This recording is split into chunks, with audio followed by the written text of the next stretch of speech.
E eu vou começar, então, tratando de algumas partes que a gente não pôde abordar no nosso primeiro encontro que a gente teve aqui, falando sobre Umbanda Pé no Chão, né? E aí eu vou projetar para vocês algumas coisas, então talvez eu vou pedir especialmente para a Yasmin ficar de olho, se alguém reclamar que não está conseguindo entrar, aí eu tiro a projeção para a pessoa vir, tá, Yasmin? Porque pode ser que, geralmente, quando a gente projeta uma tela, não dá para ver que a pessoa está pedindo para entrar, tá bom? Tá, Só joia. para me avisar. Bom, eu vou mostrar aqui para vocês algumas coisas que envolve esse trabalho que a gente fez, que é o estudo e a leitura de Umbanda Pé no Chão. A gente está aqui, eu, Ana Ardete e Jaqueline. O Patrick, como vocês acabaram de ficar sabendo, né? Ele não pôde estar com a gente, porque ele está com esse problema envolvendo o tio dele, enfim. E aí, então, a gente vai fazer essa apresentação a partir desse livro aqui que vocês estão vendo na tela, né? Esse estudo que a gente fez. Bom, esse aqui é um Banda Pé no Chão. Essa é a capa do livro. A gente, enfim, quem pôde ler no papel vai ver, vai ter essa capa aqui. E ele é um livro que ele é organizado pelo Norberto Peixoto, mas ele é um guia de estudo que o Norberto Peixoto organizou, mas quem fez o cronograma dos estudos foi Ramatiz. Então, não é propriamente uma psicografia, como foi falado no nosso último encontro.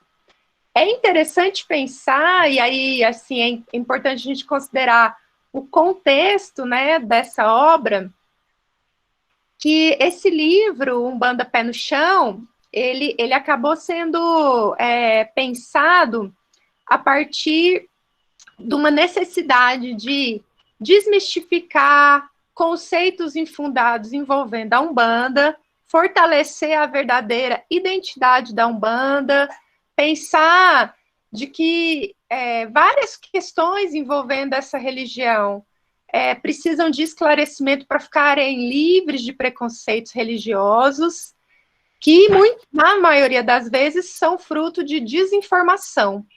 E aí, esse livro, então, tem esse objetivo. Ele é um livro muito introdutório, mas que tem essa vontade de falar sobre a Umbanda vinculada ao Evangelho de Jesus, né? A ideia de que essa religião, ela está, assim, procurando o exercício da caridade e o consolo, né, para os consulentes, os pacientes, mas no sentido de esclarecer e de desmistificar uma série de conceitos que são infundados. Aí, nesse sentido, é importante considerar que o que o livro quer falar, assim, o que o livro quer tratar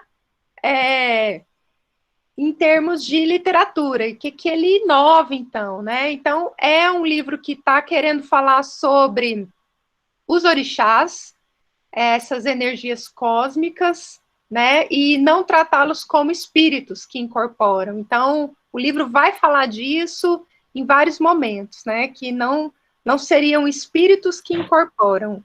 Então, marca aí uma diferença em relação a casas que trabalhariam com essa ideia de incorporação, especialmente, talvez, no candomblé, né? Enfim, marcando essa diferença. E vai falar sobre os orixás na influência do psiquismo humano, vai tratar sobre Exus, né? A ideia de que esses nossos irmãos seriam aqueles que deslocam os fluidos cósmicos entre os planos, e não que são entidades com chifres e falos expostos, como a gente vê por aí, e que são agentes de reajustamento kármico, né? Então, esse aqui é o prefácio, assim, bem a introduçãozinha do livro, né? Pensando nessa lógica aí do que significa, do que o livro objetiva.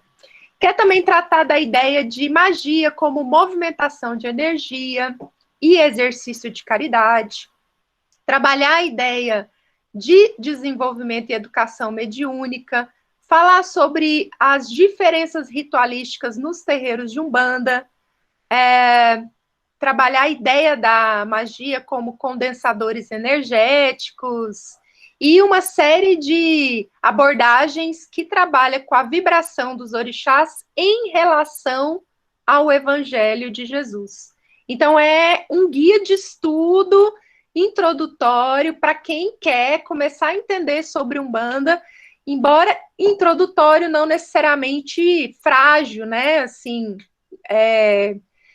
que não seria, que não ajudaria. Esse aqui é o Norberto Peixoto, e ele é um dos autores que tem trabalhado com Ramatiz atualmente, e ele é trabalhador da Choupana Caboclo Peri, lá em Porto Alegre, pelo menos na escrita desse livro, na época da escrita desse livro. É importante entender, a partir da escrita desse livro, que ele está interessado, é um livro que está interessado em pensar e destinado para umbandistas e simpatizantes, especialmente médiuns umbandistas, pensando aí na lógica da educação mediúnica, né? Então, a gente, na verdade, buscou esse livro muito para isso, né? Para tentar trabalhar essa lógica aí. Esse livro, além disso, para tentar apresentar o contexto da sua escrita, é um livro que comemora os 100 anos de Umbanda no Brasil.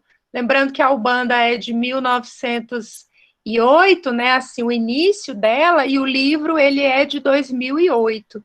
Então, houve aí a intenção por parte do Norberto Peixoto, em diálogo com esses irmãos que trabalharam com ele, de celebrar 100 anos, né, de Umbanda no país. Bom, considerando essas questões introdutórias que a gente acha importante falar, eu queria mostrar aqui a quantidade de obras que tem de Ramatiz, que o Norberto traz aí no comecinho do livro, vale a pena conhecer. Esse número 13 aqui eu marquei porque é o livro que a gente atualmente está lendo na ala de Ramatiz nos domingos de manhã. Hoje a gente teve uma reunião muito bonita, falando sobre evolução.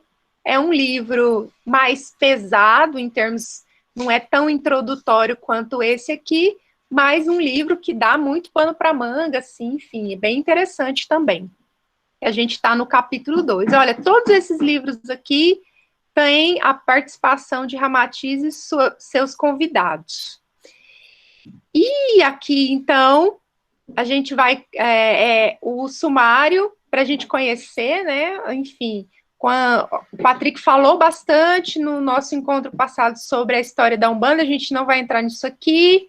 A Nardete falou sobre o axé, através da mediunidade, tentando entender sobre isso. A magia, Joana também tratou. A questão do desenvolvimento mediúnico. E hoje a gente vai falar um pouquinho mais, porque não deu tempo de falar da outra vez, sobre os orixás e a relação dos orixás com o evangelho, e sobre a apometria, que é a parte que a Jaque não pôde trabalhar da outra vez, porque ela não estava com a gente.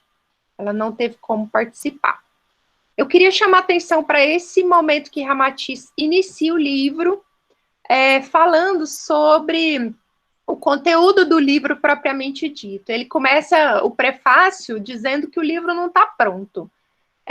Porque ele entende que a Umbanda precisa se atualizar e se adaptar às coletividades conscienciais e, ao mesmo tempo, ir se despertando para as verdades universais do espírito imortal. Então, o livro não está pronto, mas ele chama atenção para o fato de o livro não estar pronto, especialmente em relação ao entendimento dos orixás, que é uma parte que acabou ficando para que eu lesse e estudasse no grupo, e aí eu vou explicar o que o Ramatiz entende que não está pronto. Nos aspectos psicológicos e arquetípicos relacionados às personalidades humanas. Ele entende que isso é ainda um assunto que vai demandar, ele fala do próprio médium, ou seja, ele está falando do Norberto Peixoto, né? E toda a equipe de apoio ainda muito estudo, porque isso não é fácil de entender. A gente corre o risco de ficar se moldando a essas personalidades, que, na verdade, não são só personalidades, são aspectos arquetípicos, e aí a gente vai falar um pouquinho sobre isso. Então, que é importante a gente entender que esse é um assunto inicial, é o próprio Ramatiz que está dizendo para a gente, olha, isso aqui ainda demanda muito estudo e aprofundamento por parte do médium, toda a equipe e de todos aqueles que irão trabalhar com esse assunto. E ele está chamando a atenção, então, para quem vai trabalhar com essa ideia nos terreiros em geral e nos espiritualistas que querem conhecer sobre esse assunto, para que a gente não fique aí tentando se moldar a esses aspectos psicológicos. É muito mais do que isso que está em questão, né? E aí, então, ele vai agradecer aqueles que ajudaram a trabalhar com esse livro, chamando a atenção especialmente para a ideia de que esse livro vai se dar numa perspectiva universalista, e o que isso significa para o Ramatiz.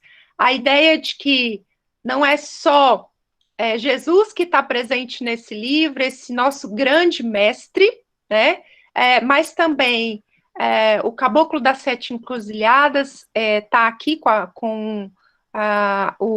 também ditando aí algumas referências e que são aí referências muito importantes. Além dele, tem também o Xangô das Sete Montanhas, que vai ser tratado um pouquinho mais para frente, e a ideia de que ele defende, aí o Ramatiz é muito aberto em falar nisso, que a ideia, uma das ideias principais que ele quer trazer nesse programa de curso, que é o que o livro traz, é que não há necessidade, ele vai argumentar sobre isso, de que a movimentação da energia ou do axé, por meio da mediunidade, ela dispensa os sacrifícios animais. Então, quando ele fala isso, ele está dialogando com aqueles que ainda entendem a necessidade desses sacrifícios, e ele está negando isso, dizendo que isso não é necessário. E aí ele vai argumentar porque a gente já falou sobre isso num outro estudo que a gente fez em Aos Pés do Preto Velho, quando a Ana Rita explica sobre o processo da mediunidade, e ela explica, falando da relação da mediunidade com a naturalidade da experiência, assim, como se a mediunidade é algo como sal, é tão natural que a gente não precisaria de artifícios como os sacrifícios dos animais. Mas, voltando aqui para esse livro, a gente vai ter, então, aqui, nesse segundo prefácio, o Caboclo das Sete Montanhas, fazendo uma fala, né, assim, aos médiuns umbandistas, pedindo para que eles estudem para melhor praticar a caridade. A ideia, então, de que médium que estuda é muito mais fácil e ele é muito mais provável que ele consiga, então, fazer uma boa comunicação. Ele vai dizer que a consciência é para ser assumida e não escondida, ou seja, os médiums essa ideia de que mediunidade, vai só usar meu corpo, vai me incorporar e eu vou passar a mensagem, e eu não preciso, então, me esforçar muito para aprender as coisas, porque eu não preciso já saber. Ele desconstrói isso, dizendo que essa ideia de médiums completamente inconscientes já acabou. Ele vai dizer assim, os ponteiros cósmicos do relógio da justiça divina indicam que o tempo em que o guia espiritual fazia tudo acabou. Ou seja, a gente precisa estudar para que a gente tenha, ofereça para os irmãos espirituais, assim, condições para que eles possam passar uma boa mensagem, escolher a melhor palavra, escolher o melhor modo de dizer aquilo que eles precisam dizer. Esse é o recado, então, do caboclo Xangô das Sete Encruzilhadas. Sete Montanhas, perdão. E aí, e é para isso, então, que existiu essa obra. Por fim, o Norberto Peixoto, ele também vai dar o seu recado, dizendo que esse livro contou com, além de Ramatiz e Caboclo Peri, a vovó Maria Conga, o Caboclo Xangô das Sete Montanhas e o Exu Tiriri, rei das encruzilhadas. Por que ele fez isso? Porque o próprio Ramatiz argumentou com ele que um só guia não sabe tudo. É importante fazer essa convite a esses outros irmãos para que eles possam, então, nos contribuir e ajudar para a ideia de que o conhecimento seja mais completo. Essa perspectiva que o Norberto Peixoto traz nos faz ver também a ideia de universalismo de Ramatiz, né? De não querer dizer tudo sozinho, de querer compartilhar com outros irmãos, inclusive de outras searas, a voz e a ideia de que eles poderiam dizer para a gente as coisas. Enfim, está tudo dentro de um único plano de curso. Bom, aí então eu vou lá para o nosso conteúdo propriamente que ficou faltando do nosso último encontro, que é esse aqui, do capítulo 5, que falava sobre os orixás. A gente vai então para lá, para a página 45.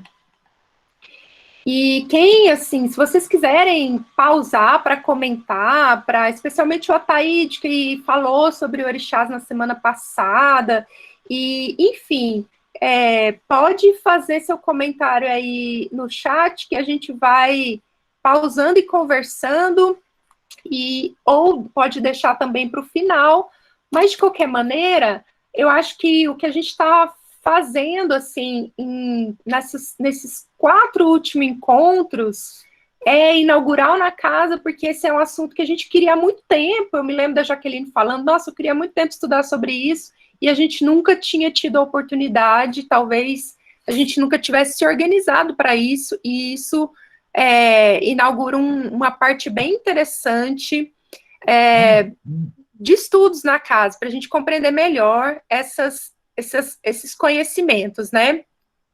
Bom, aí então o livro vai trazer para a gente que os orixás são aspectos da divindade, são altas vibrações cósmicas que se rebaixam até nós, propiciando a apresentação da vida em todo o universo.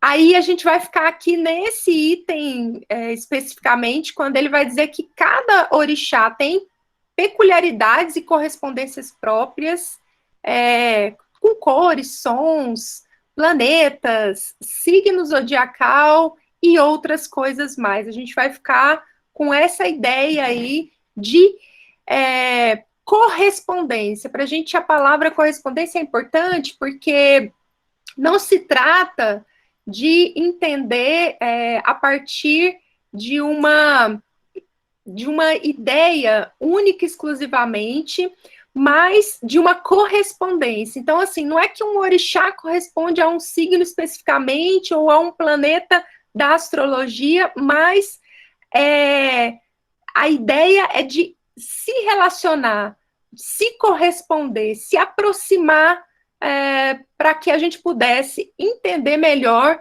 esses dois campos do saber. Então, há traços psíquicos associados aos orixás que nos ajudam no caminho do autoconhecimento. Os orixás, eles não são isolados, assim, e aí a gente teria a ideia de não defini-los assim, eu tenho um orixá e pronto, acabou, então eu preciso entender exclusivamente daquela vibração e daquela energia. Embora isso seja importante, o Norberto pede para a gente não compreendê-lo dessa maneira, né? É importante que a gente entenda a maior parte de orixás possíveis e as suas energias também. Todos temos relação com o meio ambiente com o qual trocamos e também com a energia de todos os orixás, de certa maneira. Alguns vão assim se afinar e se aproximar mais de nós, mas a gente não está isolado dessas outras energias. Essa foi uma descrição. O Norberto fala que nesse capítulo 5 houve uma descrição muito resumida, então a gente está assim, tateando um pouco mais, tentando acrescentar um pouco mais ao que já foi estudado nos encontros anteriores, mas que ele já assume que ainda tem muito para saber, e que a ideia de psicologia dos orixás são apenas referências para o comportamento humano, e não uma camisa de força, uma ideia de que, se o meu padrinho é Oxalá, logo eu só tenho características desse irmão. Não é isso a ideia que o livro está propondo, embora ele não entre muito nisso. Para a gente entender a relação que a gente pode fazer com os orixás e também com a astrologia, eu queria mostrar para vocês um pequeno conteúdo de apenas alguns minutinhos, são 2 minutinhos, que vão tratar da ideia de arquétipo, que é essa ideia que Ramatiz chama a atenção para a gente pensar em termos de tipos e aspectos psicológicos com o orixá, porque são por intermédios dos arquétipos que a gente vai se relacionar com esses aspectos. Então, eu vou projetar aqui para vocês, tá? Se tiver algum tipo de dificuldade de ouvir, vocês me avisem. Este é o Psicologicamente, um canal destinado a todos os amantes de novas ideias. Carl Gustav Jung nasceu no ano de 1875, em uma pequena cidade da Suíça. Discípulo de Sigmund Freud, Jung desenvolveu grande parte de suas ideias pautadas pelas teorias do pai da psicanálise. Como um grande psiquiatra e estudioso que era, Jung construiu a ideia dos arquétipos. Uma teoria na qual ele assemelhou diversos padrões, símbolos e ideias entre culturas passadas e presentes. Sobre tudo isso, o que mais me chamou a atenção foi que alguns desses símbolos se apresentavam na forma de sonhos e fantasias em pacientes com esquizofrenia. Mas por que isso? O que uma coisa tem a ver com a outra? Jung dizia que talvez a mente humana não seja um produto exclusivamente de experiência pessoal, mas que contém informações pré-estabelecidas ou comuns a todos nós, algo que ele denominou como arquétipos. Mas antes de entendermos a função dos arquétipos, precisamos entender o conceito de nossas cabecinhas formulado por Jung. De acordo com ele, a psique é a personalidade total do ser, isto é, comportamentos, pensamentos, sentimentos e emoções. Semelhante a Freud, Jung dividia a mente em 3 partes: o consciente, o inconsciente pessoal e o inconsciente coletivo. Eles não estão necessariamente separados como aqui nesse desenho, mas sim em constante interação uns com os outros. Na parte consciente, temos um contato com todas as informações que recebemos durante o dia. De maneira bem simples, é tudo o que você faz. No inconsciente pessoal, que é específico a cada um, temos os conteúdos dos quais não temos consciência, isto é, que foram esquecidos por serem insignificantes ou reprimidos por serem inaceitáveis.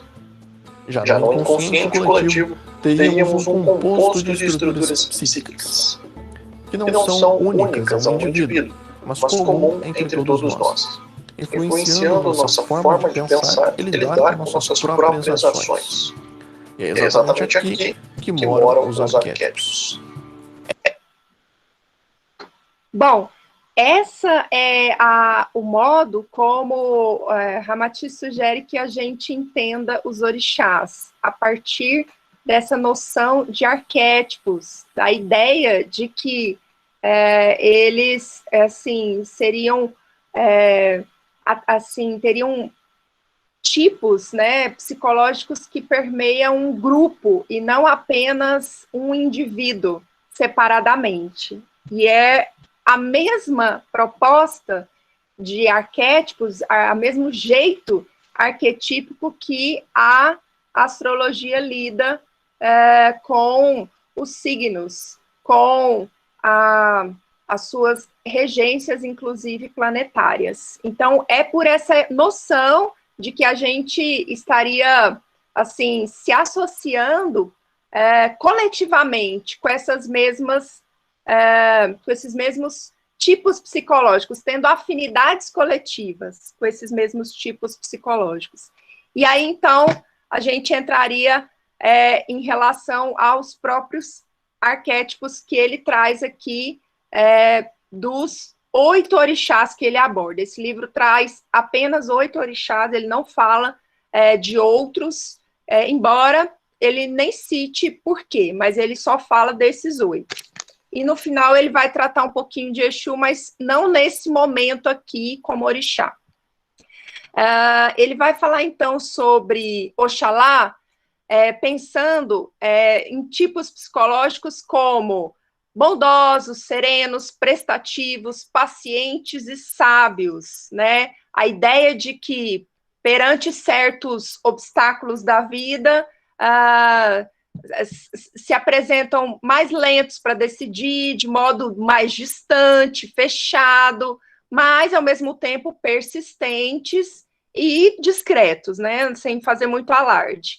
Aparentemente frágeis, mas existe uma enorme força moral que os faz fortes diante das dificuldades, doenças ou qualquer opressão. Essa imagem que o livro traz para Oxalá e a ideia de que são tipos, ou é um arquétipo de altruístas, dedicados a uma causa maior e a ajuda aos injustiçados e oprimidos. Bom, Oxalá é vinculado se a gente fosse fazer uma correlação, e é o que o livro faz, ao planeta Sol, vocês estão vendo aqui, né? E também ele reforça isso com a ideia de Leão, a ideia do signo de Leão. Bom, o signo de Leão e esse planeta Sol especificamente, a gente não vai falar propriamente do signo, mas a ideia do Sol, que todos temos um Sol, né? Que vivenciamos, assim, cada um num signo diferente, mesmo que não seja no de Leão, mas a ideia do Sol, assim, do arquétipo do Sol, deste chamado na astrologia de planeta, é uma ideia de por meio dessa luz que a gente vê, é por meio dos valores do signo desse Sol que a gente acaba iluminando o nosso espaço e o nosso coração, iluminando o nosso olhar, tudo aquilo que a gente enxerga e todas as sutilezas pelas quais a gente percebe, vê e tem consciência. Então, se Oxalá, se a gente for pensar assim, o arquétipo Oxalá, ele poderia ser aquele que sugere a gente que onde está o nosso Sol, a gente aprenda a compreender a nossa luz, a gente entenda o nosso religare. Então, o que Oxalá nos propõe é que a gente entenda um pouco mais sobre o nosso próprio Sol, a fim de que a gente encontre a luz que vai nos gerar mais autoconhecimento. Cada um aqui tem um sol num lugar diferente, porque nasceu uma data diferente, e isso é possível pensar que construir essa perspectiva da relação, de uma boa relação com esse sol, é construir um religare com Oxalá, com essa própria energia divina. E para fazer isso é necessário, então, que a gente se autoconheça de maneira forte, de maneira sem fazer muito alarde, mas tentando, assim, com força moral, ir à frente nesse processo de nos religar a essa energia. Na sequência, a gente tem Iemanjá, que o livro traz para a gente, aqui a partir dessa figura, mostrando aqui para vocês Iemanjá.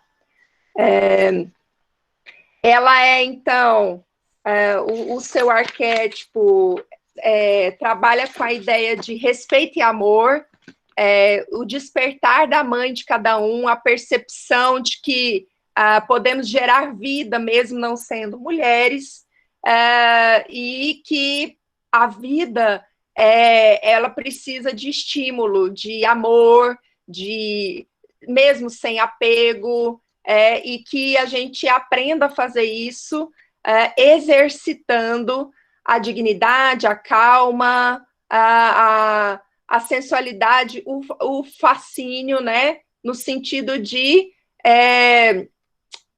despertar essa Iemanjá que pode habitar em cada um de nós. Considerando a astrologia, na verdade, na astrologia, a gente teria a correlação, segundo o próprio livro, com a Lua, né? O planeta Lua é considerado um planeta, embora seja um astro, e trabalha com a ideia de Câncer como signo, né? Então, está bem relacionado aí, de fato, a Lua seria a regente de Câncer na astrologia.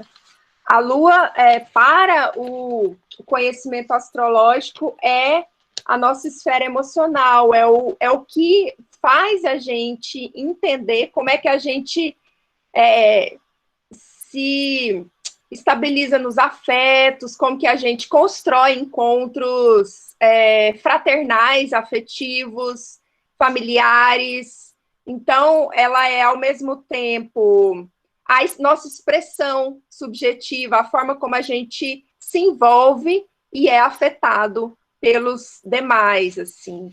Então, considerar essa correlação desses dois arquétipos, né, de Lua e de Iemanjá, essa presença dos dois, seria como se a Iemanjá nos pedisse para que a gente despertasse as nossas emoções e compreendesse essas emoções. Quando a gente estuda a Lua na astrologia, onde está a sua Lua no seu mapa, diz como a partir daquele signo, como mais provável que você vá se relacionar com as suas emoções. Então, conhecer isso ajuda muito a compreender como é que a gente participa da criação do que a gente não tentando engessar, nossa, então, se eu estou nesse signo, eu sou assim, não, mas tentando, na verdade, aprender como pode ser e como eu posso, inclusive, me libertar. E considerar a força intuitiva que eu tenho, que a Lua também rege. Na sequência, ele vai falar de Xangô como a ideia de sabedoria e prudência, o entendimento e o encadeamento das ações e reações, em relação de causa e consequência. Então, Xangô é aquele que pondera que aquilo que a gente vivencia é a causa de um ato anterior e, portanto, a gente precisa pensar com sabedoria e prudência o que a gente vai fazer no futuro ou no presente, para que no futuro a gente não colha algo que a gente não queria. Então, é muito no sentido do equilíbrio kármico. Na astrologia, e aqui ele vai, então, relacionar Xangô a Júpiter, e ele vai tratar dos signos de Sagitário e Peixes, que na própria astrologia tradicional são os dois signos que Júpiter rege. Bom, seria algo como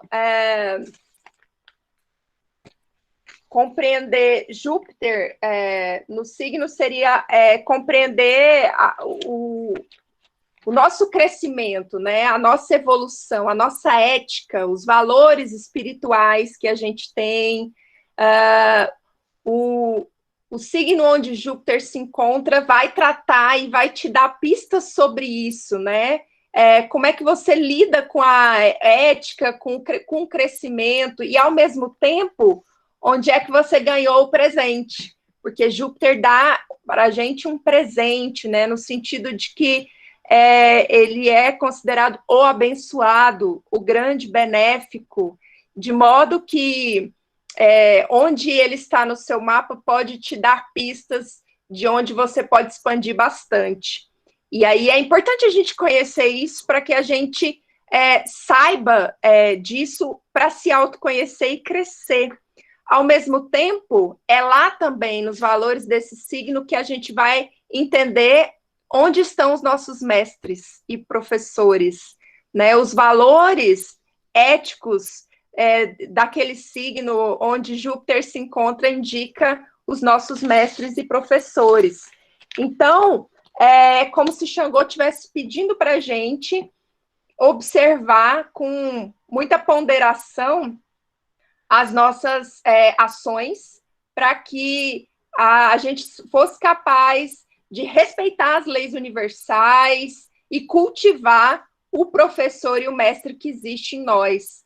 E isso é feito com autoconhecimento. Por isso que faz sentido relacionar, mesmo que nesse livro essa relação tenha sido feita ainda de maneira muito inicial, esses dois campos do saber diferentes, são mitologias diferentes, os orixás tem uma origem mitológica de uma matriz cultural bem distinta da astrologia, mas que os autores estão aqui correlacionando, e Ramatiz está, enfim, concordando com isso, por fazer sentido. Na sequência, ele vai falar de Ogum, então, a ideia de que Ogum trabalha com a noção de vontade de vitória, assim, de colocar energia propulsora para conquistar as coisas, de dar início à ação, de poder de vontade e também de fé, né? Então, trata da ideia da luta que é necessária para que haja transformação, e também do início, do ponto de partida que é necessário para que a gente consiga conquistar qualquer coisa na vida. É preciso começar, né? Como foi preciso nascer para a gente estar vivo. E Marte, no arquétipo astrológico, ele é um planeta complementar a Vênus, e que vai mostrar para a gente como a gente age, como a gente se coloca, como a gente luta. Então, o signo onde o planeta Marte se encontra no nosso mapa vai mostrar para a gente como é que a gente luta, como que a gente lidera, como é que a gente, assim, qual a tendência que nos leva a impulsionar nossas decisões objetivas, como é que a gente persevera, como é que a gente insiste nas coisas e como é que a gente constrói a nossa independência. Então, é muito importante conhecer onde é que o Marte está no nosso planeta, porque é sobre aquele signo que a gente vai compreender onde que a gente digamos assim, busca as nossas lutas e as nossas conquistas, né? E aí, então, ele vai falar que o planeta é Marte e o signo está vinculado a Áries, que é o regente de Marte, propriamente dito na astrologia. Bom, na sequência ele vai falar de Inhansan, que é essa aqui, a imagem, trabalhando com a ideia de movimento e mudança, necessidade de deslocamento, transformações materiais, avanços tecnológicos e luta contra as injustiças. Então, filhos e filhas de Inhansan trabalham com uma noção de rapidez mental e raciocínio de muita agilidade. Há uma vontade de aprender, de se educar, de se orientar, não dando muita importância ao repetitivo e ao rotineiro, mas preferindo as transformações, e assim, e muita coragem, né? Assim, muita vontade de colocar em mudança, de trazer o novo para o momento em que se vive. Bom, o livro vai trazer para a gente que Yansan estaria vinculada ao planeta Urano. Ele faz uma correlação aqui com Mercúrio, mas essa correlação é assim, no sentido bem mais fraco da ideia. De fato, ele vai propor Urano, e ele não vai colocar Aquário, que é o regente na astrologia moderna de Urano, ele vai colocar Gêmeos. Bom, a gente não vai discutir por que ele vai fazer isso, talvez depois o Oscar a gente pode conversar sobre isso, mas seria algo como que Yansan estivesse nos pedindo para romper com velhas crenças sobre nós mesmos, né? Então, onde está o seu Urano no planeta? Onde está o planeta Urano no seu mapa? Há, sim, um pedido, né, de Yansan para que a gente possa acreditar em nós mesmos, refazer as velhas crenças, avançando, nos incitando a deslocá-las, a mudar e a buscar em todos os reinos, inclusive na razão, nas emoções, o aperfeiçoamento para um futuro melhor. Deu para perceber que a gente não falou sobre Mercúrio, né? A gente, enfim, a ordem não está sendo a ordem dos planetas, mas a ordem que o livro traz, e eu vou deixar para falar sobre Mercúrio depois. Na sequência, a gente tem, então, Oxum, e Oxum trabalharia essa imagem, né? A ideia de amor-doação, de equilíbrio emocional, o arquétipo da concórdia, da fertilidade. Então, de modo que seus filhos e filhas têm essa noção de serenidade, de gentileza, de emotividade e muita intuição, né? Assim, de observar os sentimentos, mas para que, com eles, equilibrados, alcance os seus objetivos, pensando nessa noção de que é preciso, então, muita higiene pessoal, gostar de estar sempre bem arrumado, inclusive isso ajuda no equilíbrio. E há uma relação muito próxima com a natureza humana, a ideia de ter facilidade de ter contato com a natureza humana. Bom, Oxum está vinculado para esse conhecimento tanto ao signo de Câncer, por causa da regência da Lua, essa ideia de maternidade, de relação com os sentimentos, quanto aos signos de Touro e Libra, pela regência de Vênus. Eles são os regentes na astrologia moderna para Touro e Libra, né? Vênus são os regentes de Touro e Libra, mas o planeta, então, seria Lua, em relação à fecundidade e à gestação, e Vênus, no que se refere à beleza, né? A ideia de satisfação. É como se Oxum estivesse pedindo para a gente cuidar de nós mesmos, né? Aprendendo a nos amar e a cuidar, inclusive, do nosso corpo, faz parte do cuidado, cuidar, inclusive, da nossa higiene, né? Da nossa matéria. Nós podemos nos amar pelo corpo, inclusive tornando bonito, né? Desejável, faz parte da vida esse cuidado, essa beleza, essa vontade de nos doarmos ao outro, que é muito que Libra estaria aí interessado em fazer, e cuidar também das nossas reservas, inclusive financeiras, afetivas, éticas e estéticas. Na sequência tem Oxóssi, não há um desenho no livro aqui de Oxóssi, mas eu trouxe aqui para a gente ver. só para não ficar sem a imagem ajuda a gente a entender também. Bom, voltando aqui para o livro, a gente tem que Oxóssi é o caçador das almas, né, o conselheiro, é aquele que corresponde à nossa necessidade de saúde, de nutrição, de energia vital, de equilíbrio fisiológico e também crescimento, fartura, riqueza. E aí, mais uma vez, o livro correlaciona Oxóssi com lobo, com touro e libra, esses dois signos, e com o planeta Vênus. Como se Oxóssi estivesse pedindo para a gente que a gente trabalhe para o crescimento e a renovação. Não tem como nós caçarmos outra coisa que não só pelo trabalho, né? Que busquemos a saúde na natureza, pela renovação. Então, a vinculação com as matas é uma espécie de chamar atenção para a renovação. Por aqui, daria para a gente tentar incluir também o signo de Virgem, que trabalha com a ideia da natureza de maneira muito forte.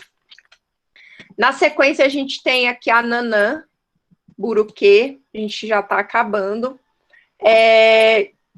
com atributos de calma, misericórdia, a ideia de que a água brota da terra e da pedra, né? Então, ela seria a soberana sobre as águas e a lama, né? É a mistura da água com a terra que gera a lama, né? O pântano, o lodo, a morada dessa vibração. Então, ao mesmo tempo, lembra a nossa ancestralidade, a gente vem do barro, né? Do barro fomos formados e veio à luz essa noção de que viemos desse lugar. Há animais na evolução, como, por exemplo, o caranguejo, que está entre o mar e a areia, então, assim, ele está entre dois mundos, e existe aqueles que vivem, de fato, nos mangues, e o caranguejo é o símbolo, então, de Câncer, que é, aqui para o livro, um dos signos que estaria aí vinculados a Nanã, mas pela regência da Lua, tá? Então, o planeta que está correlacionado com Nanã é a Lua, por causa da ligação com as águas e a ideia de pântano e esses dois mundos aí, a mistura entre os dois, e o signo seria Escorpião, em função das águas paradas e profundas do mangue, né? Essa é a ideia. É como se Nanã pedisse para a gente observar a nossa ancestralidade, observar que nós viemos da água e que é preciso, às vezes, nos desapegar daquilo que não é mais necessário, né? Plutão nos ensina isso, né? Nos desapegar daquilo que não precisamos mais. É considerar a ancestralidade, mas, ao mesmo tempo, deixar passar aquilo que não é tão necessário assim. E aí, ele vai entrar, então, em Omolu, dizendo dos seus atributos a necessidade de compreensão do karma, a necessidade de regeneração, das transformações e transmutações essenciais, né, do que representa o desconhecido e a morte, mas que nós precisamos aprender para renascer, né? E então é o orixá considerado da transformação, aquele que é o agente kármico a todos os seres vivos subordinados, porque rege a reconstrução dos corpos. Então, a gente pode compreender que Omolu nos convida a nos transformar e a nos reconstruir nossos corpos e a encarar, inclusive, as doenças como partes daquilo que nos ajuda a evoluir, aquilo que nos ajuda a fortalecer os nossos espíritos. E é por isso que a gente tem, então, como signo Escorpião, especialmente pela regência de Plutão, né, que é o planeta que pede para que a gente se desapegue do velho para que o novo venha, e o planeta, ele curiosamente vai falar que é Saturno, por causa da influência na saúde, né? O Saturno é aquele que vai reger peles, ossos, dentes e cabelos, e todo o limite do corpo físico, a pele, né? Que limita o corpo físico. E é o planeta que vai nos pedir para compreender que o karma é individual e ele precisa ser resgatado, e, para tanto, é preciso ter consciência, né? De que a gente precisa plantar boas ações para que o karma se equilibre. Curiosamente, o Saturno, ele é regente de Capricórnio e Aquário na velha astrologia. Então, aí, esses dois signos estariam aqui presentes. Bom, foi muita coisa para tratar nesse período curto de tempo, e eu só queria finalizar falando sobre Mercúrio. O livro não trata propriamente desse orixá, de um orixá vinculado a Mercúrio, mas eu pensaria Mercúrio a partir...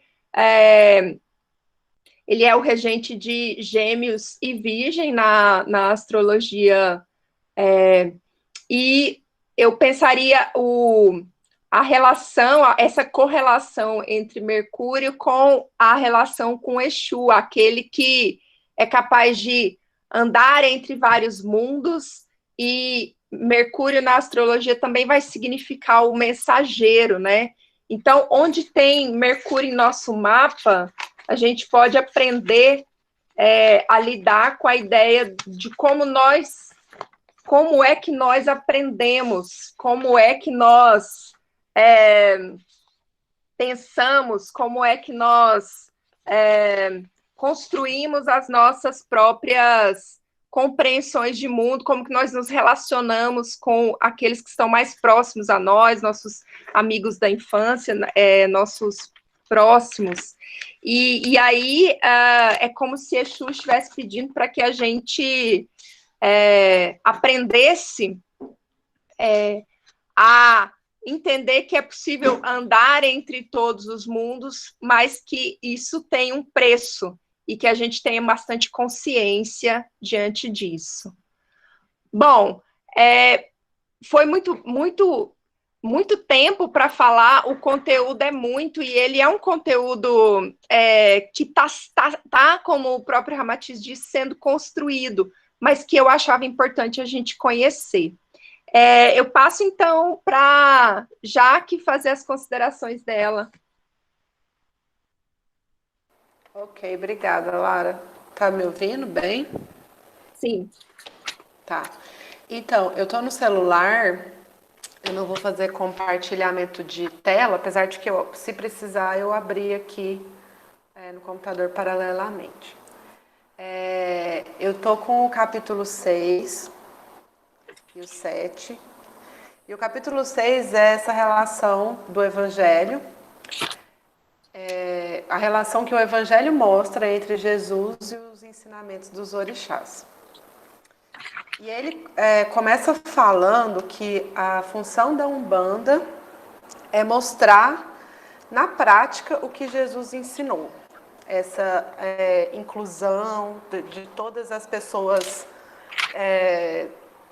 sofridas, desprivilegiadas, necessitadas, essa cura aos mais necessitados, fragilizados, e a todos, né? Esse lugar que Jesus fez de incluir.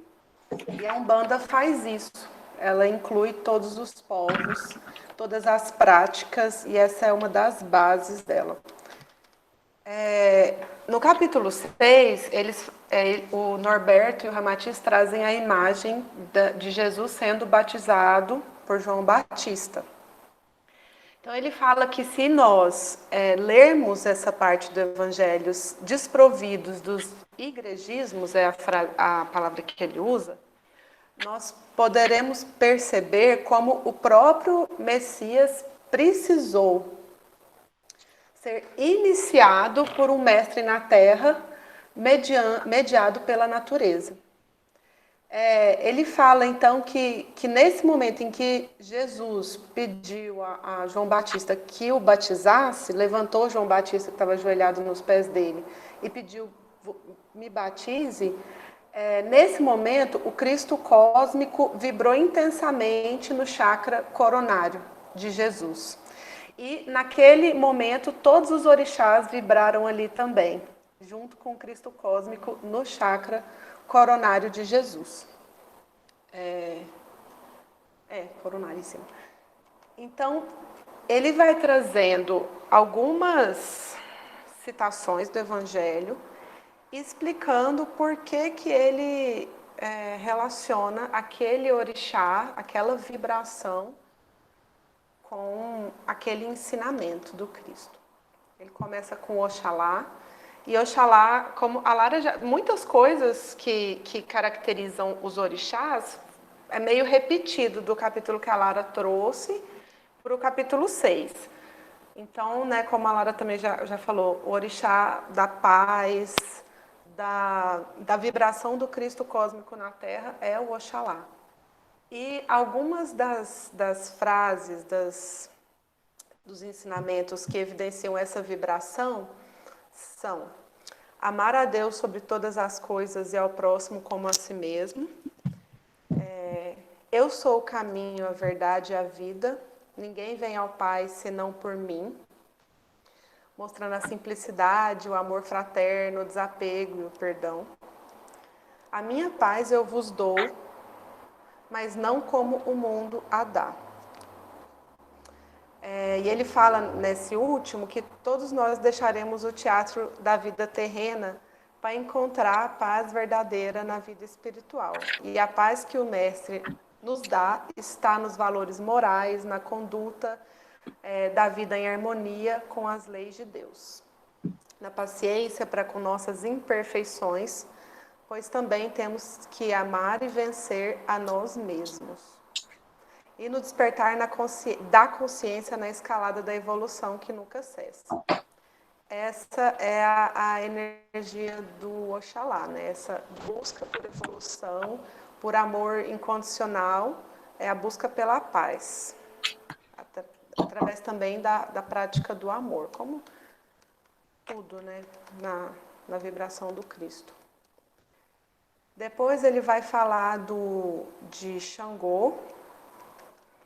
E Xangô é muito interessante porque a gente tem essa ideia de Xangô como muito duro e justiça e tal, mas ele traz muito a vibração do perdão quando ele traz as frases do Evangelho.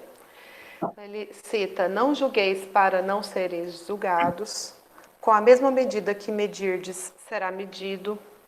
Atira a primeira pedra àquele que estiver sem pecado. Vai, não peques mais, para que não te aconteça coisa pior. A semeadura é livre, mas a colheita é obrigatória. Conhece a verdade, e a verdade vos libertará, entendendo a compreensão das leis morais, para nos libertar da roda do karma.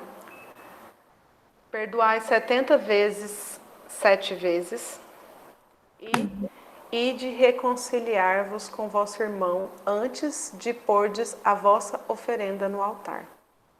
Essas são as vibrações de Xangô.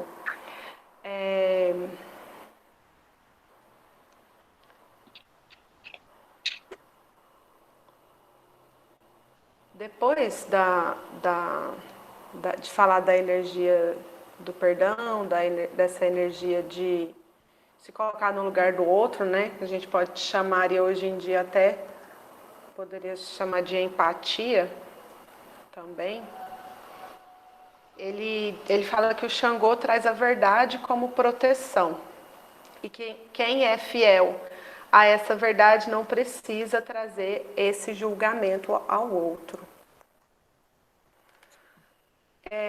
Depois ele vai falar de Oxóssi, que tem muito a ver com essa energia do coração, o que está mais profundo da alma. O aconselhamento, é o poder da palavra em ação, o caçador de almas, o amor pela natureza e pela criação, a necessidade de saúde espiritual e física, renovação, nutrição, prosperidade em todos os sentidos.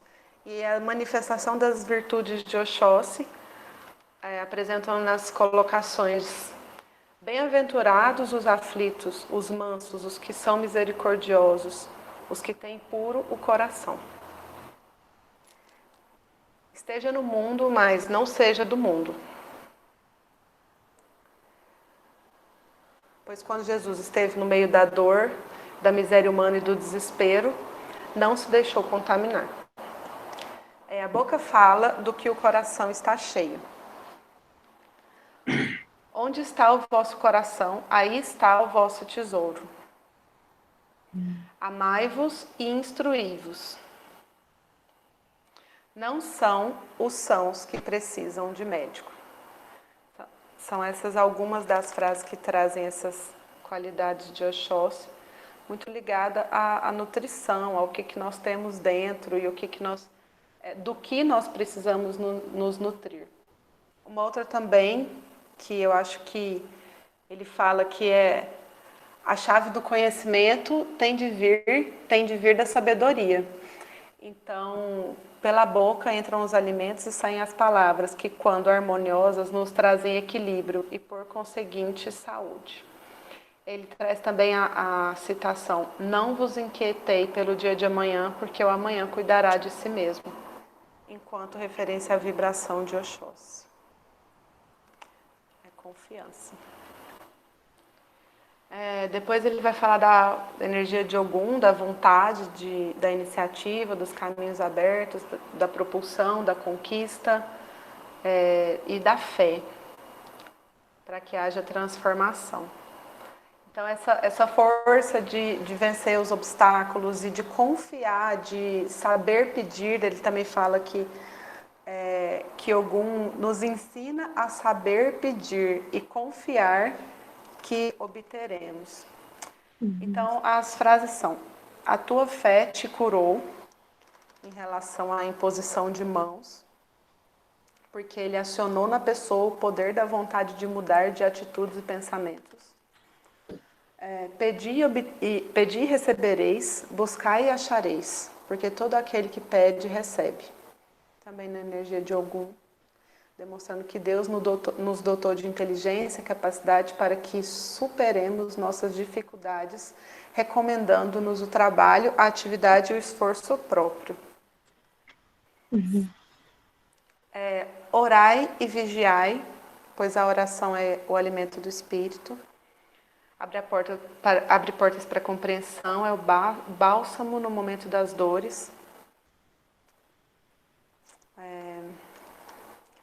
E, assim, eu achei muito interessante uma parte que ele fala: precisamos aprender a pedir, pois continuamos a exigir soluções rápidas e eficazes para problemas de ordem material.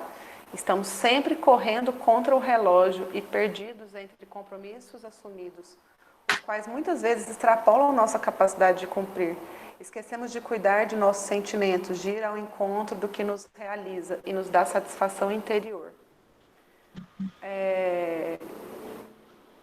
Às vezes a gente está tão sem foco, né? sem essa confiança e esse foco, que esse ato de pedir, de ter fé, fica tão desorganizado quanto os nossos próprios pensamentos ou nossa própria vida. Então, acho que essa força de Ogum também é a força, além da fé, de um certo direcionamento.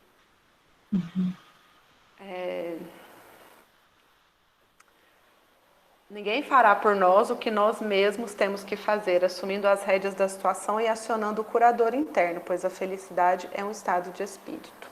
Uma citação que ele traz.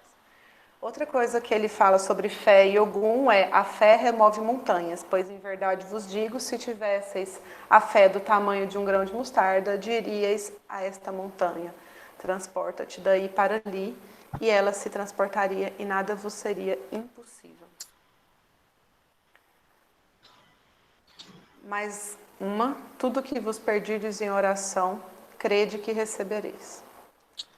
Então, essa força, assim, de muita fé, muita confiança mesmo.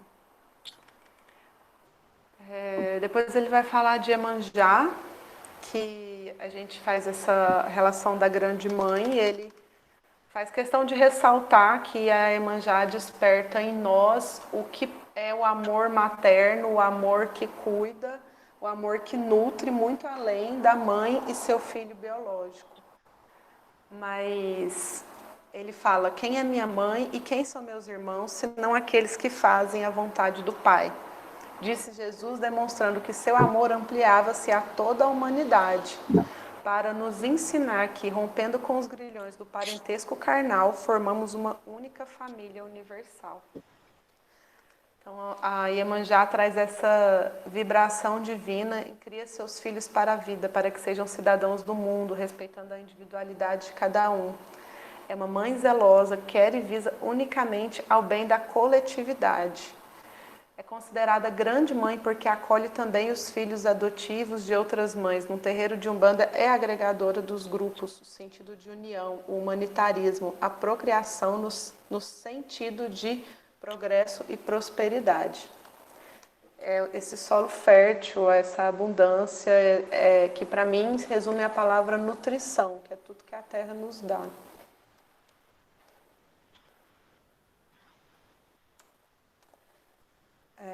Ele traz aqui também as virtudes de Iemanjá sendo citadas na frase: vai Maria, sacrifica-te e ama sempre. Longo é o caminho, difícil a jornada. Estreita a porta, mas a fé remove os obstáculos. Nada temas, é preciso crer somente. Um outro momento que ele traz, quando ele cita Chico Xavier, falando que qual das mães será maior aos olhos de Deus? A que se devotou somente aos filhos da carne ou a que se consagrou pelo Espírito aos filhos das outras mães? Então, essa força de Iemanjá, ela sensibiliza muito para o lugar de cuidar, de acolher e de nutrir.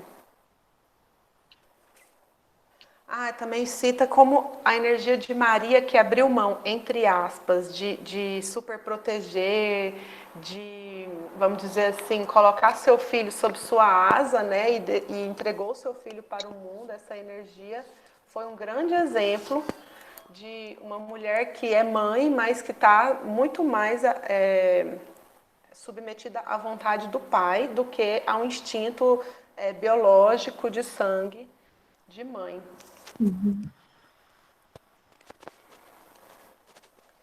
Então, essa é a força de Iemanjá. Depois ele vai falar de Oxum, que é o amor doação, o amor incondicional. E uma imagem legal que, pensando nesse arquétipo de Oxum, que eu fiquei pensando, é essa imagem de Oxum no espelho, que a gente traz essa ideia da beleza, né? Mas que também pode significar que elas doam incondicionalmente, ela oferece incondicionalmente, ela é esse amor doação, o equilíbrio, a misericórdia e a compaixão, mas principalmente porque ela não esquece dela mesma, ela não esquece de se cuidar, de se amar, de se olhar. E eu não sei se seria nem o certo dizer de pôr esse autocuidado em primeiro lugar. Talvez seria assim, muito da matéria falar isso, mas que essa energia de amor incondicional, doação, vem de uma orixá que se olha no espelho, né? Que tem essa imagem de se cuidar. As frases do Evangelho ligadas às vibrações de Oxum são: vinde a mim todos vós que estáis cansados e aflitos, e vos aliviarei, porque o meu fardo é leve e o meu jugo é suave. Depois volta a dizer: vindes benditos de meu Pai, possuí o reino que vos está preparado desde o princípio, porque eu estava com fome e me destes de comer, estava com sede e me destes de beber, andava estranho e me acolhestes, estava nu e me vestistes, estava doente e me visitastes, estava preso e me viestes ver. Quando foi, Senhor, que te vimos com fome, com sede, estranho, nu, doente ou preso e te acudimos? Jesus responde: em verdade vos digo, tudo o que fizerdes ao menor dos meus irmãos, a mim é que o fizestes. Essa é a energia de Oxum. Também cita São Francisco como uma referência a essa energia. de doação e de cuidado. É dando que se recebe, é perdoando que se é perdoado. E cita Chico Xavier, também Gandhi. O Cristo interno não despertará em nós se não ajudarmos a despertar externamente o Cristo no próximo. Esta é a grande lei da polaridade cósmica. São Francisco, Gandhi, Chico Xavier e tantos outros, encontrando o Cristo nos outros, encontraram-no em si próprios. Depois a Lara deu uma procurada para falar também sobre o que era a lei da polaridade cósmica, e se eu não me engano, essa resumida naquela frase, Deus que há em mim, saúda o Deus que há em você, foi o que eu entendi de modo mais simples possível, é isso. Que despertando, então, esse Deus no outro, nós também estamos nos despertando. É isso mesmo. Assim, lembrando que a gente não desperta o Deus no outro, né? Mas essa força de olhar Ele, de dar amor, de dar atenção, carinho, cuidar com tudo que a pessoa precisa, é auxiliar Ele a se ver como também um ser de luz, um ser merecedor, essa abundância de amor. Então, depois é Yansan. Yansan que traz a limpeza e o movimento, a necessidade de mudança, traz o deslocamento, rapidez de raciocínio, coragem, lealdade, higieniza pensamentos, etc. Ela é citada nas seguintes partes. Aquele que estiver sem pecado, que atire a primeira pedra. Vai, não peques mais, para que não te aconteça coisa pior. Nesse momento, o mestre manifestou novamente o não julgar. A reflexão, a oportunidade de recomeçar e a necessidade de mudar atitudes para poder prosseguir a caminhada evolutiva. E aí está a força de Yansan.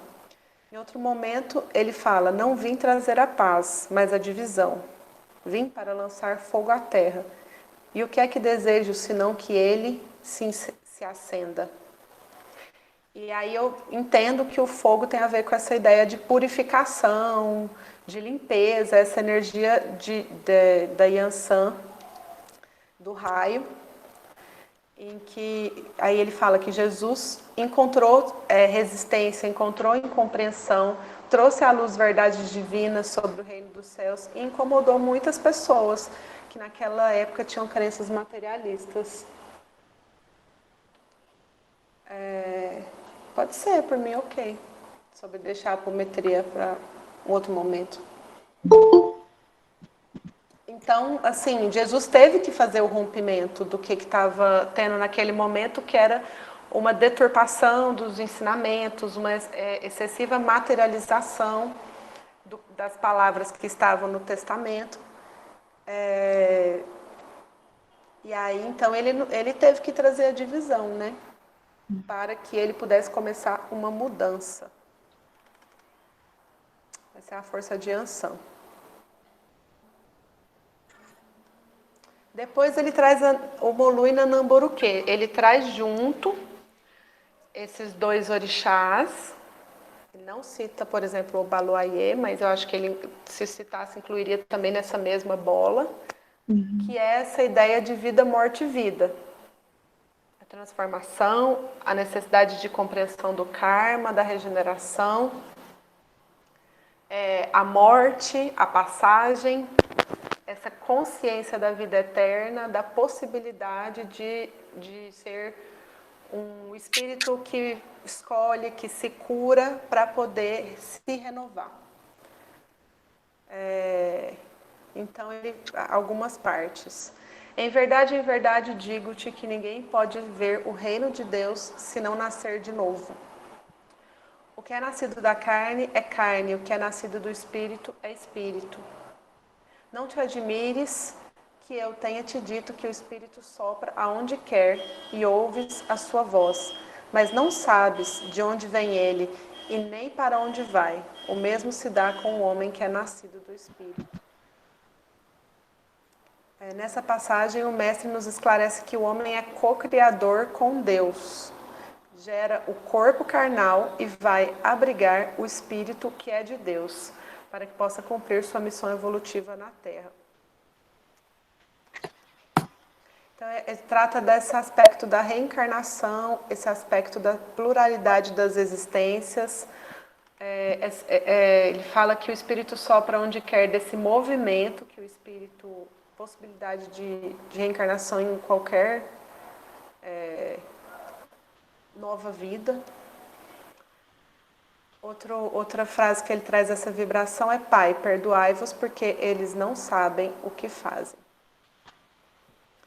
Então, a Umbanda, em seu trabalho de amor e caridade, de trazer a prática do Cristo e trazer isso junto com a vibração dos orixás, leva a palavra de conforto e esclarecimento aos que sofrem e se espelha nessa parábola de Jesus.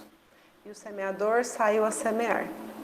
Não importando se o terreno ainda é árido, se existem espinhos, se os pássaros comem as sementes, pois pode ser que a semente caia em um solo fértil, no terreno daqueles que sabem que precisam trabalhar dentro de si a compaixão, a humildade e o amor pelo próximo. Então é isso, os benfeitores espirituais vão sempre disseminar o Evangelho incansavelmente sob a energia dos orixás, que nos propicia essa força e essa bênção para nos transformarmos. Esse é o capítulo 6. Ele traz essa perspectiva dinâmica que junta duas, na minha cabeça pelo menos, eram duas coisas tão distantes, né? O orixás e o evangelho. E de repente ele materializa no evangelho o que o orixá vem nos ensinar, né? Muito mais do que qual elemento da natureza o orixá rege, é qual a mensagem que aquela vibração traz. Lara, eu perdi o comentário, você estava falando de deixar da apometria, não entendi. É porque já são 9h35 e talvez valha a pena, assim, a gente ouvir se alguém gostaria de fazer algum comentário. E se não houver comentário, a gente devolve para você falar sobre esse estudo da apometria, que é um estudo que interessa para casa, né? Então, de repente, não sei, se alguém tiver algum comentário para fazer, caso contrário, a gente, assim, poderia pensar, assim, você poderia pensar com a gente sobre a discussão que a gente fez em relação à apometria. Tem algum comentário, assim, sobre essas coisas que a gente fez? A gente fez, assim, um esforço de tentar juntar coisas que são bem separadas. A própria Jaqueline falou, né? Uma coisa, a gente achava que o evangelho era uma coisa, você disse isso, né? Eu achava que o evangelho era uma coisa super separada dos orixás. A gente vem numa tentativa aí, a casa, a partir do raio de luz, de tentar entender essas vibrações, né? O que são os orixás, que é um estudo que a gente nunca tinha feito antes, né? E, enfim, eu acabei me demorando muito fazendo aproximação com a astrologia, porque também é uma coisa que o livro só sinaliza, não traz, não é uma coisa fácil. A gente eu sinto que a gente ainda vai ter que estudar isso muito para entender melhor, mas é uma coisa que o livro traz como proposta. Então, o Oscar é astrólogo aí, tem algum comentário para fazer sobre essas aproximações? Por exemplo, você acha que faz sentido pensar a relação de Mercúrio com Exu? Enfim, a relação que ele propõe para as regências de planetas com os signos propostos.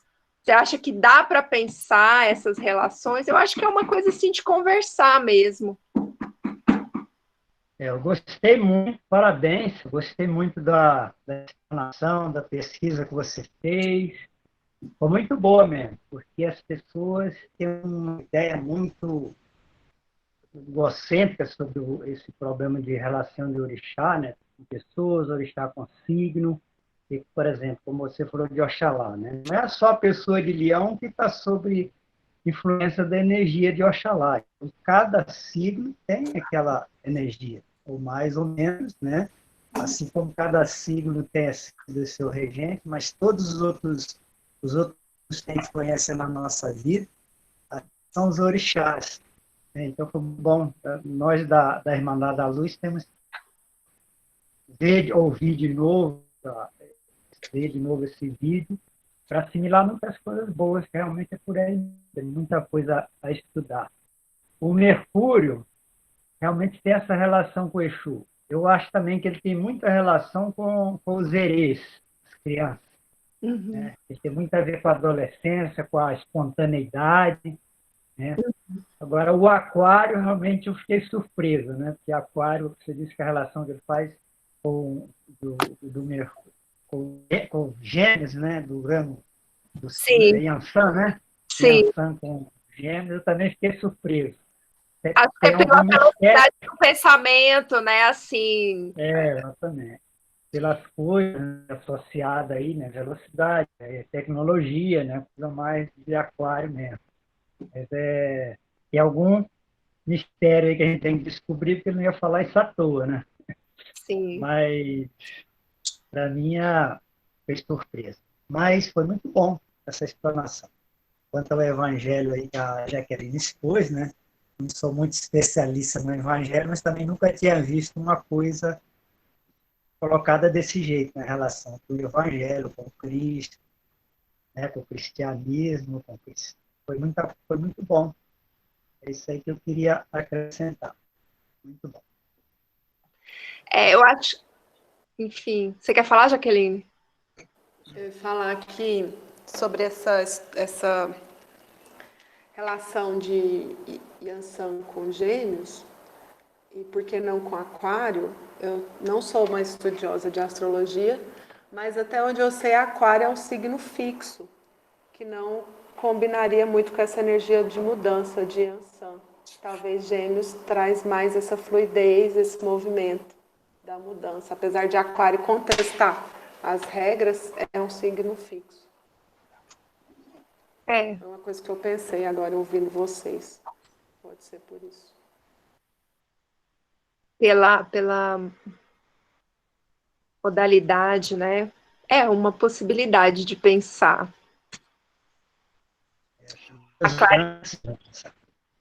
Oi? Tem muitas variantes nas diversas personalidades, os arquétipos.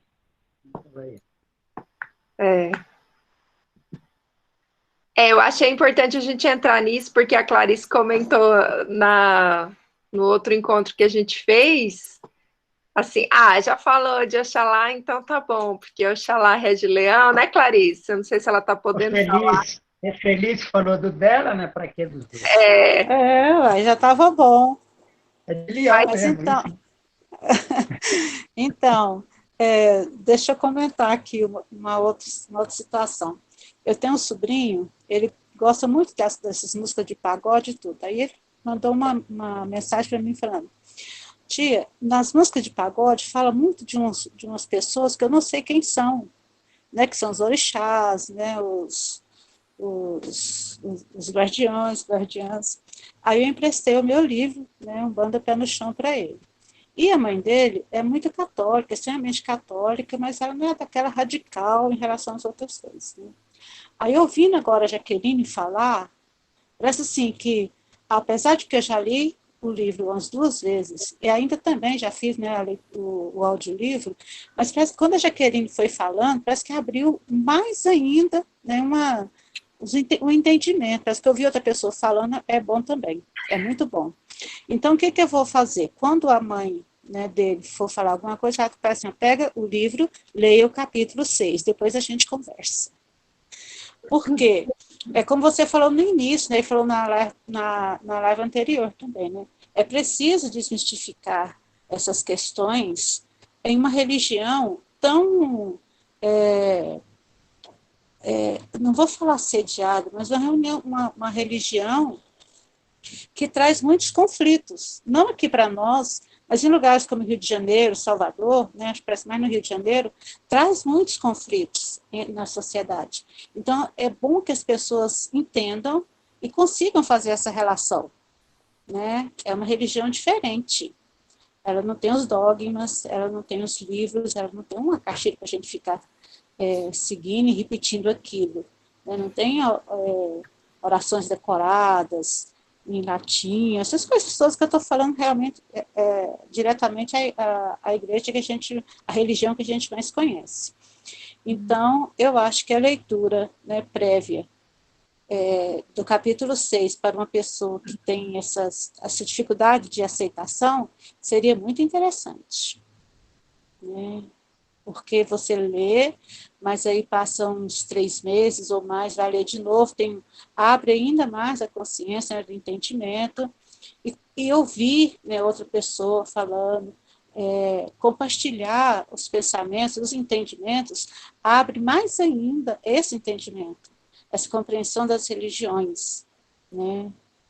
Estou falando, e o doutor em religião está me ouvindo, mas eu entendo que é dessa forma, né? É nesse compartilhar as opiniões que a gente vai ampliando o conhecimento, né? E tirando essa mania, né, que é uma mania, que a pessoa tem de achar que o seu Deus é o único e verdadeiro. Ou seja, aquilo que nós temos lá no inconsciente, né? Que são o que você falou também no início. Sempre achamos que a nossa é mais forte, que o nosso Deus é que está certo, e também, às vezes, é uma forma de defesa. Também é uma forma de achar que está se fortalecendo. Em relação ao espelho, Jaqueline, eu acho assim também que o fato de ela olhar no espelho e né, estar ligada ao amor incondicional é o cuidar. Né? Primeiro, eu tenho que estar pronta, preparada, cuidada, né, para eu cuidar do outro. Porque se eu estiver aos pedaços, não tem como. Se eu estiver feia, não tem como eu falar que o outro está feio. Né? Eu estou mais feia. Então, assim, é cuidar. Né? Cuidar primeiro de si para você conseguir cuidar do outro. É aquela velha história, né? Em caso de acidente, coloque sua máscara, né? Respira e coloque a máscara no próximo. É isso aí. Uhum.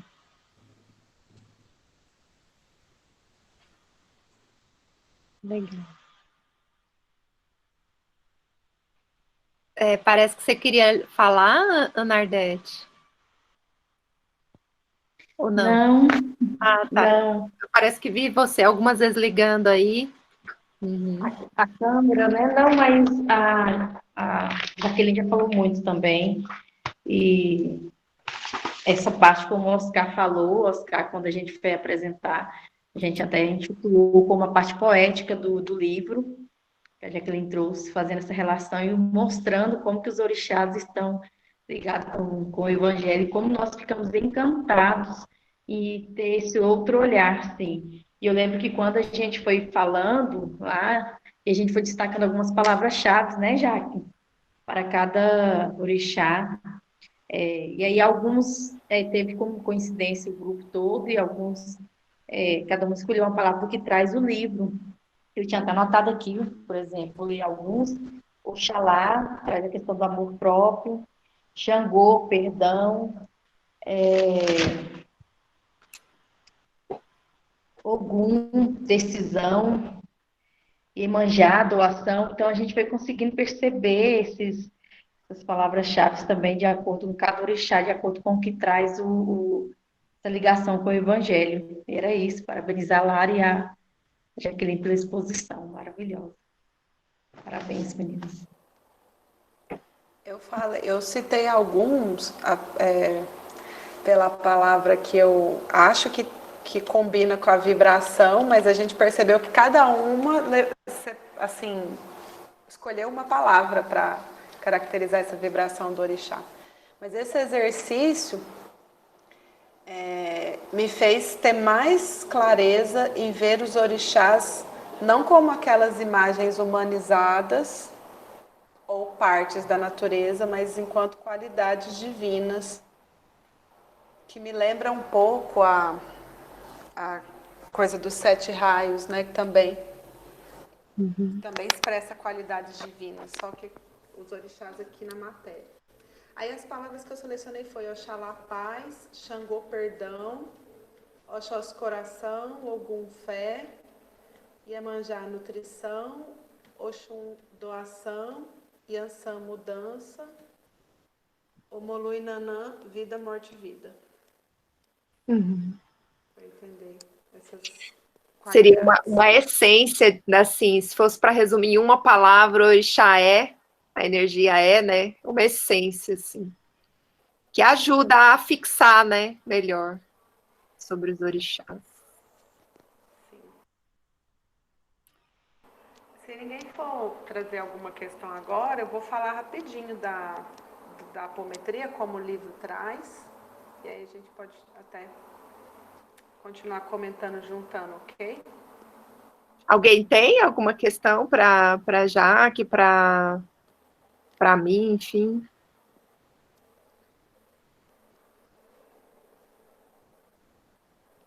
Acho que também perguntar se o pessoal quer, né, assim, ouvir a parte da apometria. Você quer fazer algum comentário ou não? Porque já são quase 10 para as 10. Fala da apometria. Acho que Assim, é bem resumir. rápido. É.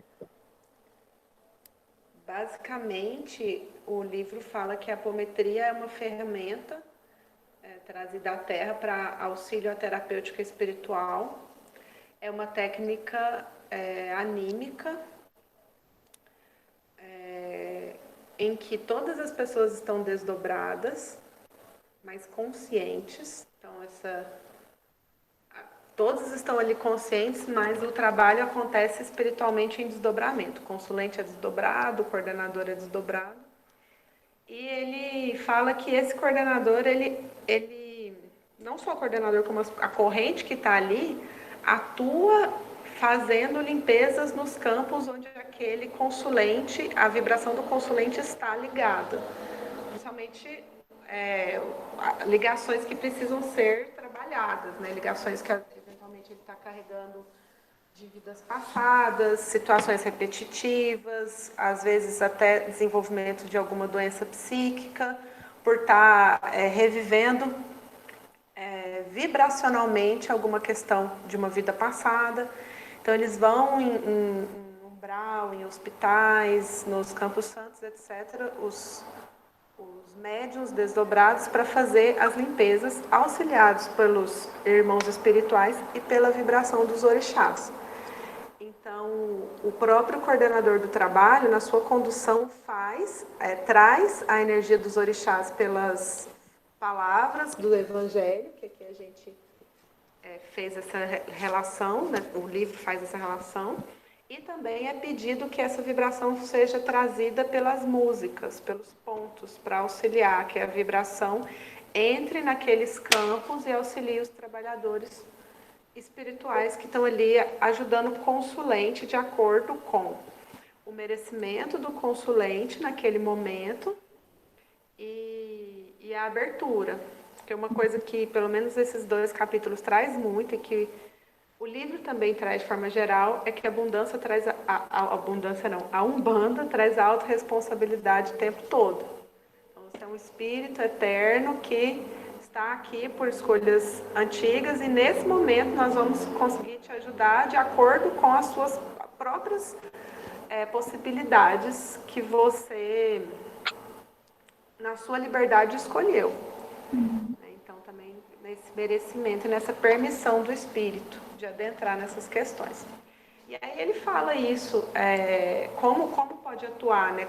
Pode atuar fazendo o espírito parar de se recordar inconscientemente, fazendo limpezas, fazendo organização de chakras, tirando miasmas, tirando ligações muito fortes com espíritos e nós, vamos dizer assim, entre aspas, umbralinos. Uhum.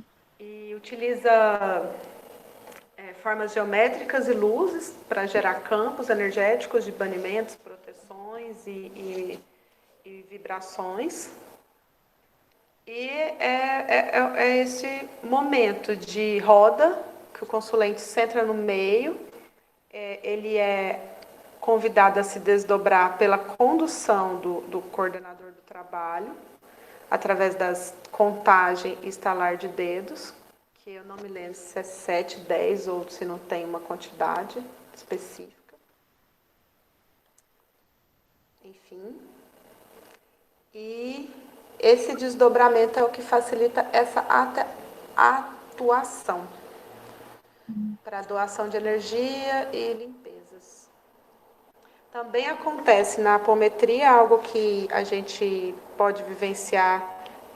Assim, as coisas que acontecem na apometria são vivenciadas em outros dias de trabalho da ordem, só que de formas separadas, né? Como nós temos os dias de acordo com o foco do trabalho. A apometria, ela faz um grande apanhado disso, num único trabalho. Então, também tem recomposição de membros, refaz partes astrais do espírito, traz aplicação de força mental para o consulente. É isso, mais ou menos isso, assim, o que essa terapêutica espiritual pode contribuir enquanto um grande apanhado de possibilidades práticas esotéricas, espirituais, com atuação da vibração dos orixás para esse auxílio de trabalho de limpeza segundo o merecimento.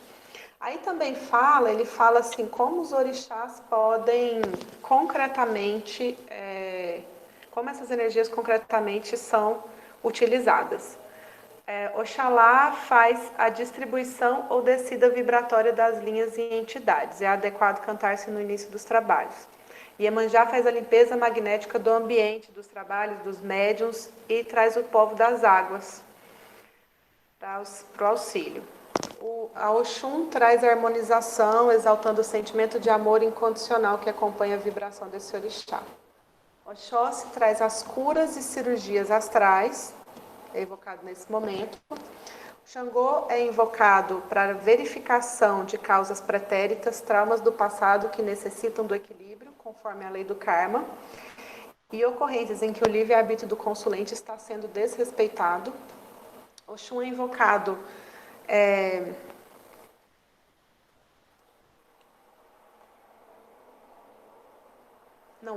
Ogum, no momento do trabalho de demandas, para lutar contra falanges de sombras, para antepor-se frontalmente, por exemplo, feiticeiros do umbral inferior, criando uma barreira vibratória magnética no astral. Omolu traz essa magia e liberação dos guardiões Exus,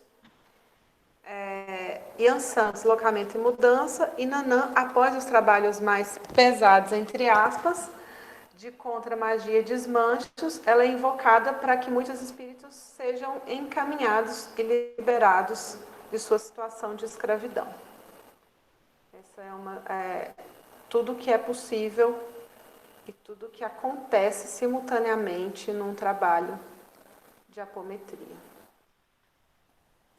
É isso, então. Deixo aberto para comentários, né? Acho que... A gente fez um exercício bem interessante a partir desse comentário da Jaqueline, que é ficar pensando os trabalhos da casa que usam a apometria. O que você acha, Ana? Então, quando a gente falou sobre isso, né, a gente conseguiu fazer levantamento de vários trabalhos em que a gente percebe a apometria. E desde o momento em que a gente entra na casa, ao saudar o cruzeiro, a gente já está praticando técnicas da apometria.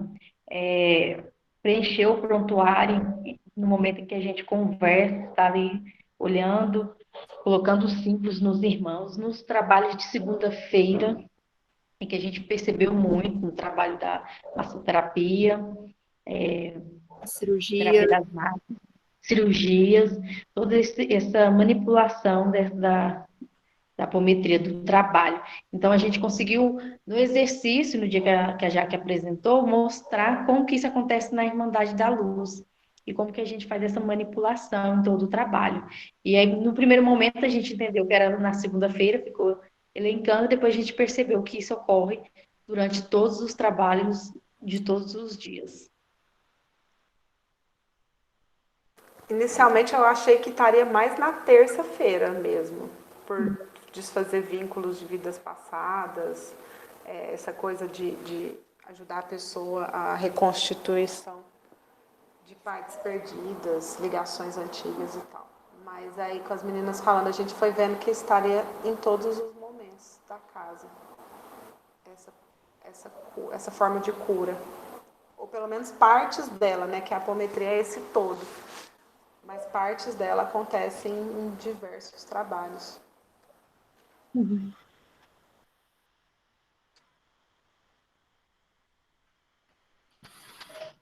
Bom, acho que é isso, gente. Assim, já está na hora da gente encerrar mesmo, e a proposta foi pensar a casa a partir do livro. A gente sabe que a casa não é Umbanda propriamente, né? Eu disse isso várias vezes que a gente se encontrou, mas a gente tem um braço, assim, muito importante, que é a ala de Iemanjá, né? Que trabalha com a parte magística da casa, e a gente tentou em vários momentos fazer essas correlações. Mas claro que não se esgotou, assim, obviamente, mesmo em 2 encontros, não se esgotou. A gente teria muito mais coisa para pensar, mas a proposta não era esgotar mesmo, era mais trazer o que o livro nos fez pensar sobre a casa e sobre nós. Enfim, é isso, a gente espera poder fazer com que cada um também pense e a sua própria relação com essas vibrações tão ricas que são os orixás, essa técnica apométrica, enfim, e que porque isso trouxe muito crescimento para nós. Eu posso falar por mim, mas eu acredito que a Jaque concorda, a Ana Ardete também, o Patrick também, porque disse isso no outro encontro, a Joana e a Adriana também. Então a gente conseguiu assim fazer umas relações assim que foram muito ricas para nós. Uma outra reflexão também que esse livro trouxe, que foi muito importante para mim, é perceber o que é Umbanda de verdade, que a Umbanda está longe de seus misticismos que a gente pode ouvir falar, essa religião às vezes até meio hermética, cheia de símbolos, e também tão suscetível a ser estereotipada pelo próprio estereótipo dos orixás, que a Umbanda não é nada disso. A Umbanda é a prática do Evangelho do Cristo. Simples assim, pelo seu trabalho de inclusão e cura. E aí, inclusive, no começo do livro ele fala, né, não sei se foi citado no encontro passado, que viu-se a necessidade de que os negros e os índios fossem incluídos nos trabalhos espirituais. E a Umbanda veio para isso, para romper com essa ideia de exclusão a esses povos, e por isso aqui no Brasil, em que esses povos são as nossas raízes. Então isso para mim foi muito bonito de pensar.